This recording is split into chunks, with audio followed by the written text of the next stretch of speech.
Hey guys, good afternoon. Welcome back. It is Michael Beck. I'm here with, I don't know, I said Michael Beck like I'm special. It's Michael Beck. I'm here at the Food on Demand conference in Las Vegas, Nevada. Sometimes I have to look up to see where I'm at to figure out what show I'm at. This one I remembered. Anyways, long story short, I'm here with my friend, Mr. Rich Faltot. He is with Point B. Now, is it Point B Advisor or just Point B? Point B. Point B. Now, Point B, I found out about them last year. We were at the Prosper Forum. Yep. And at a place we enjoy, and I think him and I bonded over candy. That's right. You helped me get some candy out of this very fancy machine. It was free candy. Yeah. Yes, and my wife, I think, still is dipping into that stash that we secured when we were there, because she just kept going back. I'm like, babe, we don't have to do this. It might be a little stale. You never know. But here, so the point we're here today is that Rich has been kind enough to spend a little bit of time with us. Because, well, they're doing a lot of really cool stuff over at Point B, like really cool stuff, and we'll dip into that. Sorry, somebody just walked by. Miss Kim DeGarola, she's going to come on the show next week. Hint, hint, nudge, nudge. Okay. Anyways, but back to Rich, the star of the show. So, Rich, a little bit just about Point B, because people watching might not even know what Point B is. So let's start there. What is Point B? So Point B is a management consulting services company, about 30 years old, headquartered in Seattle. Oh, it is Seattle. Yeah, in Seattle. We have offices all over the U.S. We probably have 800-ish consultants. Wow. Organized by industry. That's how we go to market. So we have consumer and retail, and we've got financial services and healthcare and life sciences and entertainment and tech and variety of other things. And within consumer and retail, we're broken up into three little verticals. Okay. Restaurants, which I lead for the firm.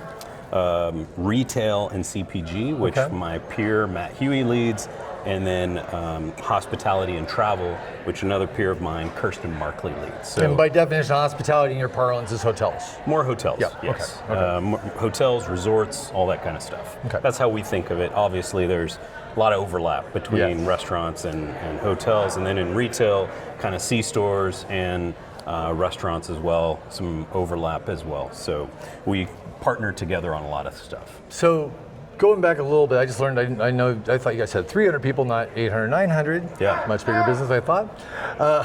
Shatsy, another guest star. And we're not editing any of this out, just because you guys know the traffic that happens, these things. But before you got to Point B, like, what equipped you to do this? Like, what's your background? Yeah, so I'm a 20-year consultant myself. Okay. I've been a management consultant working for other firms prior to Point B. I spent a lot of time working in retail and restaurants. That was probably where I learned the most. But even before that, like early in my career, even as a teenager, I spent years working in restaurants. And so I think that like I really got into it way back then.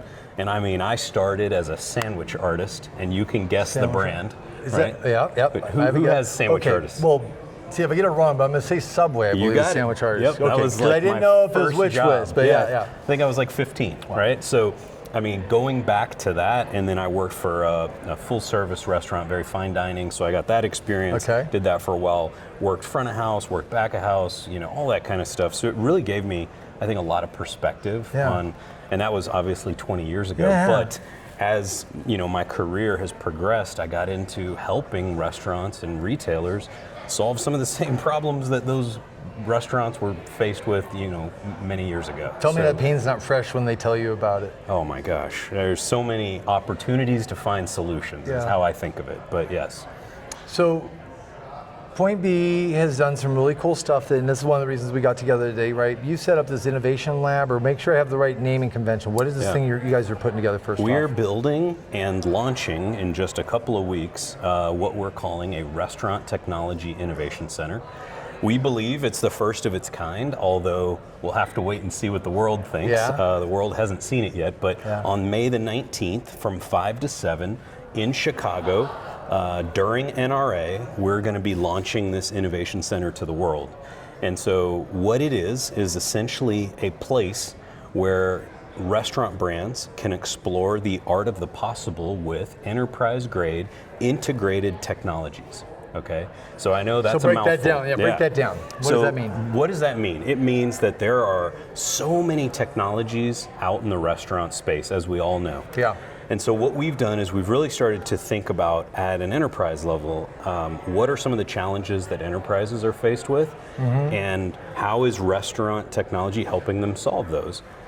And what we have found over the last, I don't know, however many years we've been doing this, the largest coffee retailer in the world is our oldest restaurant client. Oh, wow. And we've been working with them for 30 years. So we have a lot of experience in the space. And so over all that time, we reached a point where we were like, there has to be a better way for restaurant brands to not pull together all these random pieces and point them together to try to achieve some outcome. Yeah. There's got to be a better way. So what if we were to create a place where we could actually take leading technologies for front of house, for back of house, and beyond, integrate them together, use a real restaurant set of data, and funnel it through so that restaurant brands can actually see how the technology can help them achieve the outcomes. And so what we're going to do for restaurant brands is not just bring them in so they can see demos, because everybody can see demos at a conference, and right? they're all in the best light. Of course, right? Yeah. They will all be in isolation, which is probably the difference. But the cool thing about this is that we're going to have a series of workshops tailored around helping brands solve some of the most common problems that we hear from our customers on a regular basis. And all the tech companies that have put their technology in the Innovation Center are going to partner with us as thought leaders to help co-facilitate the workshops so that the restaurants can hear from some of the experts on how to solve some of the problems. Okay, so it sounds like you're dealing with more empirical evidence than who's the best sales guy. Yeah, exactly. Right, that probably is a problem out there. Like I found many endpoints just based on relationship, which relationships are great, don't get me wrong, but sometimes it's not what's best for the business. That's right. And what we want to do is not just focus on the tech, but also even before you get to the tech, do you have the right strategy to even achieve what it is that your restaurant brand wants to be able to do? What problem you're solving, right? Exactly. Yeah. And does that strategy align to the vision of the restaurant, right? Like where you guys are hoping to be in 5 years. We want to increase our order accuracy. We want to decrease the wait time that our customers are facing. We want to create a better customer experience. All these things. We want to grow faster. We want our restaurant to perform better. We want to be more efficient, right? A lot of these things, all restaurant brands are really trying to tackle. Yeah. Like, would you say any of those are foreign concepts? No, I think it's kind of universal. Universal. And so all the restaurant technology companies are trying to help position their technology to help brands solve a lot of those problems. The problem is, like, for years, restaurant technology companies have been doing a lot of that, but they often are sold in isolation. And no brand operates where they keep a technology in isolation. They have a highly integrated ecosystem of technologies that are all intended to work together to achieve the outcome. But it doesn't always work that way. No, right? So often labs are either neglected, they send stuff, nobody tests it, they don't have the right criteria. Yes. Or it's a limited wrong data set, or they're not using live data. Right. Right. Is it also, or I would imagine in there is an opportunity to understand, I'm about to roll out a tech, I've been told it's going to take 3 weeks. Yeah. Do you kind of digest the work effort and the lift?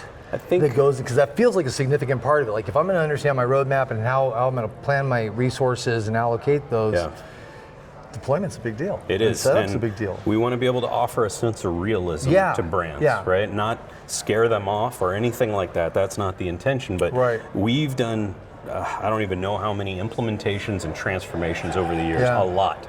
For big brands, for mid-sized brands, and even for some smaller brands, right? It's a great thing because we've worked with quick service, we've worked with fine dining, every type of restaurant we've worked with at some level. And so with that, we offer an amazing amount of experience to our clients. We can give them some perspective. We don't have all the answers by any stretch, but we can certainly share with them a lot of what we see with regards to leading practice, with what we see around, kind of where they sit on a maturity curve and where the opportunities are for them to improve. And a lot of times they don't necessarily know how they kind of compare to some of their peers and where their opportunities might be where they could actually raise the bar, right? Interesting. Whether it's with AI, whether it's with inventory best practices, whether it's with labor and your labor model and scheduling and all of that kind of stuff. Yep. We just get into all sorts of different things. That's how we're going to use the Innovation Center as a tool to actually help brands achieve whatever the art of the possible may be. Feels like you'd also help the tech companies in the sense, well, in a lot of ways, right?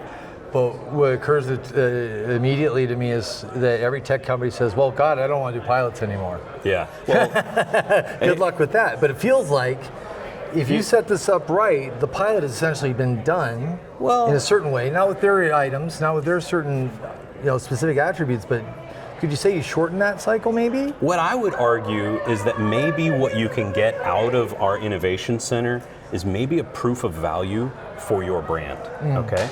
And so I would not say this is going to replace a pilot, because as a consultant that lives in restaurants, I eat, sleep, and breathe restaurants every day. You need that flawed environment. I do not want to ever say, go push this into production and just roll it out big bang. We need to pilot. We need to pilot very thoughtfully. But before you even invest in all of that, let's make sure that the way we're thinking about bringing all these technologies together is in fact going to drive the value you're looking for, right? Because if it can't do the basic things that are going to create the outcomes, then maybe it's not the best, right? And sometimes what I say is best in class is not necessarily best for you. Right? We want to make sure that we're identifying what's your class. Exactly. Right? Class, right? What is best for you? What is best for your company to achieve the outcomes you seek? No two restaurants are really the same. They all have nuances, right? But a lot of them have common problems. It doesn't mean that common tech is the answer. So we have to sometimes it is, but other times it's not. So that's what we want to use this for, amongst other things. We want to revisit the concept of RFPs. We think that this can be a way to shorten the RFP cycle and introduce brands to solutions in a non-vacuum environment, okay? Because if you think about it, if you go look at a point of sale system tomorrow, and they came in and did a demo and it's part of an RFP process, and let's say it's narrowed down to 3 point of sales. They're demoing one to the checklist. Yeah, well, you're going to just demo in the point of sale environment. You don't know how it's going to work with everything you need to hook it up with, or whether it even will, right? And so that's another thing that we hope that we can help brands with, is just seeing what that could look like. So you have a dual-sided marketplace, right? You have the end user, and you have the tech company, and both need to be in this world of yours, I believe, right? Yep. And so in the life cycle of the tech company, and I have, an example, I'm a tech company, I have a product that probably hits a labor solution. What's my process to get in point B's target, get on the pipeline or however that top of funnel to get into the innovation lab? Can you walk me through a little bit of that? Does my client have to walk me in and say, hey, I want to test them? Or can I walk up to you and going, I got something really cool? That's a good question. Right? First thing I want to make super clear is that we're not selling tech, right? No, and I didn't mean it that way, but there's two people looking at you. But I want to make sure that anybody listening to this knows that we are not getting paid by any of the technology companies. We're not selling any of the technology. What we're interested in is helping restaurant brands achieve their outcomes, okay? So if there are tech solutions out there in the restaurant space that would like to explore being featured in the Innovation Center, well, we want to talk to them, evaluate whether or not it makes sense, whether or not it's a solution that we think would be a good addition to the Innovation Center, and one that we feel restaurant brands are looking for. Multiple can benefit from that conversation and time you invest. Yes. Is there a cost to that for tech companies? Not necessarily. As a matter of fact, most of the stuff in the lab we've gone out and bought ourselves. We did not want to be beholden to anyone, right? So we invested in this as a firm. We chose to make an investment. Do you monitor how fast the product got to your doorstep, what it came in, the unboxing? Like, how far down the rabbit hole does this go? Oh man, we went way down the rabbit hole. We didn't video it, but I can give you some real life stories of what we've experienced along the way. And it has been a journey. This has been in the works for a year, so it was not as if we just woke up yesterday and said, let's whip together an innovation center. it has been a challenging process to work through, to say the least. But now I can understand why no one else has probably done this. It's a big lift. But I think in the long run, it's going to be cool for the restaurant industry to take advantage of. I think so. Well, I mean, if RTN's been playing with the idea standards for years, and I don't know how far they got on that road. I think it's a noble cause. Right? Yeah, we're RTN member, and we just finished talking to Russell Cotter, who has been a part of that very process from Chipotle. Yeah. Just Russell's great, especially if you ever see his jackets. The guy knows how to dress. Yes, and Russell has been a very active participant in helping to define some of those things, from what I gather. I've not been a part of it. I wish we would have been, but we just recently had joined. Now you have a chance, That's right? I'd probably bowl them in and have them point them at the lab, too. Absolutely, yes. And then, and I know you have a bunch of things to get to. I want to be mindful of that. So there's this event coming up in Atlanta. Yes. Right, and you're one of the main sponsors over there. We Point are. B is, right? Right. Is that something you want to share with people? I mean, what we're doing there? Sure. We're actually partnering with a variety of other companies to host what we're calling the Tech Revolution Tour, which is a private event that we have invited a select number of restaurant brands and extended it to other partners beyond the sponsors, where we're going to be featuring some really cool concepts, technologies that we're going to share with restaurant brands, latest and greatest, give them an opportunity to come into a small atmosphere, learn about these things in a non-massive conference type of environment, provide them with a great meal, some food, drinks, all that good stuff. Ball game. Obviously, we're going to start by getting to see the Braves. The first one will be happening at their facility. Yeah. And then we've got some special guests, retired football players and others that will be making a surprise appearance to sign some autographs and give out some goodies. So we've got some cool stuff planned, and this is the first of 4 of these that will be part of the tour. So Chicago, Dallas, maybe California, Southern California, or I think tentatively we're planned for Seattle, but we're exploring some options. Depends on the market density, probably. Yeah.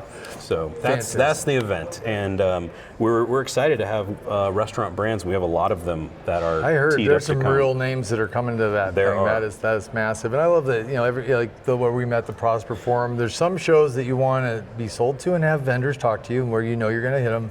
There's somewhere you just want to be yourself and talk to other executives and have conversations absent the, hey, let me tell you, hey, let me tell you. Yeah, and this is probably like less about a let me sell you something and more of just relationship building and just sharing with people what some of these folks do that they just don't know, right?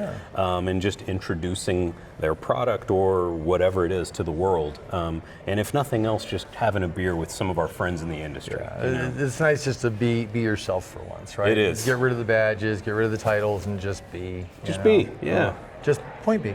Point B. Boom, look I at love that. it. Dad joked that one up. You're so good at this. I go right for it. I don't know if I'm good at it. You guys saw the beginning of this. I'm not good at this. But thank you for the compliment anyways. All right, so we got Atlanta, we have Chicago coming up. What other shows will Point B at this year? We're going to do FS Tech? Or? Potentially FS Tech. We haven't signed up for it yet, but we're talking to Informa about that. Okay. QSR Evolution. Yeah, that's a good show. Prosper Forum. Yep. The Accelerator Conference. And then I think RFDC. That's a good show too, yes. And then of course. That's the same people put on this one. That's right. Yeah. And then NRA. NRA, okay. So lots of shows. And then we've got a number of our clients who are hosting franchisee conferences and other brand conferences that we'll be at as well. So, we'll probably run into some of our partners at those as well. So a lot of that kind of stuff. But we're out and about. And I see them everywhere. Well, we're trying to be. We have a lot of friends in the industry and we love it, so it's great. I mean, the cool thing about the restaurant space is like, it's huge, but it's a small community, and that's what I love about it. It's very small. It is. Yeah, it's nice when you keep your nose clean. Not many people can yell at you. So I think it makes it's that much more important why you have to have a good reputation. 100%. Do what you say you're going to do, and that's some of the stuff we're trying very diligently to continue to do.